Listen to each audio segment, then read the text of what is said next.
ఈరోజు దేవుడు స్పష్టంగా మీతో మాట్లాడుతున్నాడు. మీరు ఫలించాలని ఆశపడుతున్నాడు.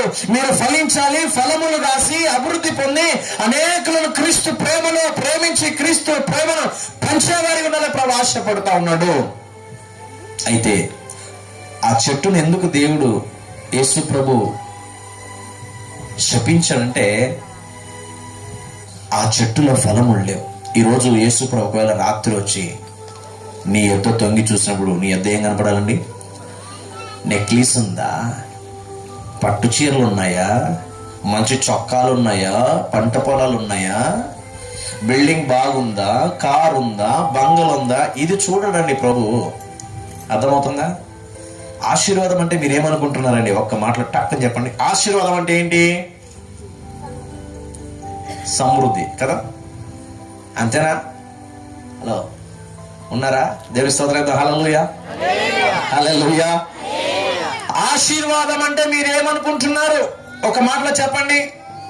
ఇక్కడ నుండి ఒక చిన్న పాప అనింది సమృద్ధి అని. మనందరూ తెలిసింది అదే సమృద్ధి. సమృద్ధి ఉన్నంత మాత్రం ఆశీర్వాదం రాదు. మీకు ఒక సందర్భాన్ని చూపిస్తా బైబిల్లో.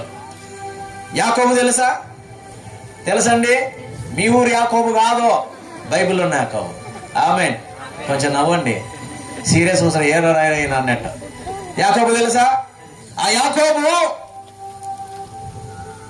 విస్తారమైన ఆశీర్వాదం కలిగి ఎంతో సమృద్ధి కలిగిన వాడై ఉన్నాడు. కానీ రెబెక్కు రేవు దగ్గర ఏం చేస్తున్నాడు కదా? మనకు ఫస్ట్ నుండి ఏం చేస్తున్నాడు? ఎందుకు రాత్రుల్లో దేవుని గోజాడుతున్నాడు? ఏమని గోజాడుతున్నాడు? ఆశీర్వదించు అంటున్నాడు. ఏం తక్కువ ఇంద్ర నాయన నీకు? అన్ని ఇచ్చాను, పెళ్ళాలను ఇచ్చాను, పిల్లల్ని ఇచ్చాను, గొడ్లు గోధుమలు అన్ని ఇచ్చాను, నువ్వే ఒక ఊరు సరిపడమైన ఇంకేం ఆశీర్వదించాలి? లేదయ్యా, ఆశీర్వదించయ్యా. అరే నేను అన్ని ఇచ్చాడండి, ఇంకా ఆశీర్వాదం కావాలంటున్నాడు. ఏంటి ఆశీర్వాదము అంటే? అన్ని ఉన్న ఏం లేదు, సమాధానం లేదు. అన్న సంపనికి వచ్చనాడు. ఎన్ని ఉంటే తన ప్రాణాన్ని ఎవరు కాపాడతాడండి?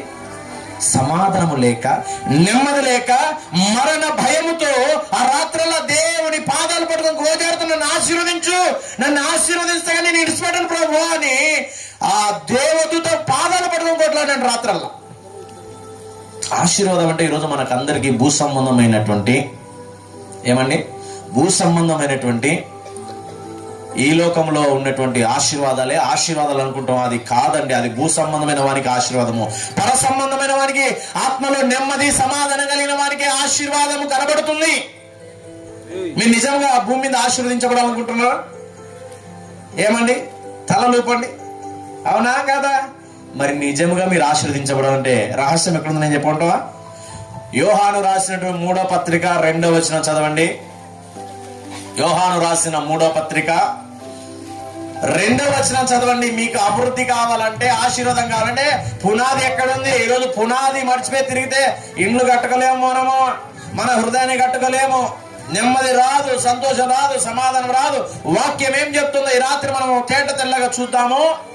చదవండి ఒకరు. ప్రియుడా, నీ ఆత్మ వర్ధిల్లుచున్న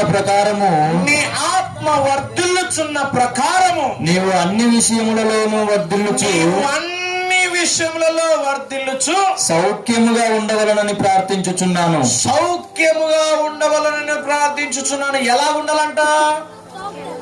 కాదు, ఆత్మ అభివృద్ధి పొందిన కొలది మీకు శరీర సంబంధమైన, భౌతిక సంబంధమైన ప్రతి అవసరము దేవుడు ఆల్రెడీ తీరుస్తానని వాగ్దానం చేశాడు. ఎక్కడ? మత్తయి రాసిన సువార్తలో 6వ అధ్యాయంలో మనం చూస్తున్న 33లో మీ అవసరతలన్నీ తీర్చబడాలంటే, అయ్యా అది అట్లే పెట్టేసయ్యా, మీ అవసరతలన్నీ తీర్చబడాలంటే మొదటగా ఆయన నీతిని నాకంటే మంచిగా మీరే కన్నుల్లో ನಮಗಿಂತನೂ ನೀವೇ ಚೆನ್ನಾಗೇ ಹೇಳ್ತಿದ್ದೀರಾ, ಅರ್ಥ ಆಗುತ್ತಾರೆ ನಿಮಗೆ. నాకంటే మీరు మంచిగా చెబుతున్నారు. ఏమనంటే మొదటగా ఆయన నీతిని, రాజ్యమును వెతుకుతున్నారా? ఏమండి, ఒకసారి ఆలోచించండి. మనకు అన్నీ తెలుసు, కానీ దాన్ని ఆచరించట్లేదు. ఈ రాత్రి ప్రభు హెచ్చరిస్తున్నాడు, నేను వచ్చి మిమ్మల్ని చూచినప్పుడు మీరు ఫలభరితంగా ఉండాలి. ఆమేన్. మీరు ఫలములు గలవారై ఉండాలి, ఆశీర్వదించబడాలి, మీ నుండి నేను తృప్తిపరచబడాలి. యేసు స్వామి వెళ్ళాడు, అక్కడ తృప్తి పొందాము, తన కడుపు నింపుకొని తను ఆస్వాదించాలని ఆ చెట్టు ఎద్దకు పోయాడు. ఫలములు లేవండి.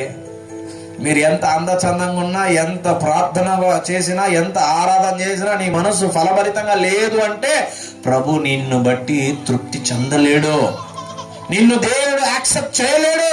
ఎందుకంటే నీ హృదయం ఫలభరితంగా లేదు. అందుకే ఈ రాత్రి నీ హృదయం మార్చబడాలి. ఆమేన్. నీ హృదయం ఫలించుటకు ప్రారంభించబడాలి.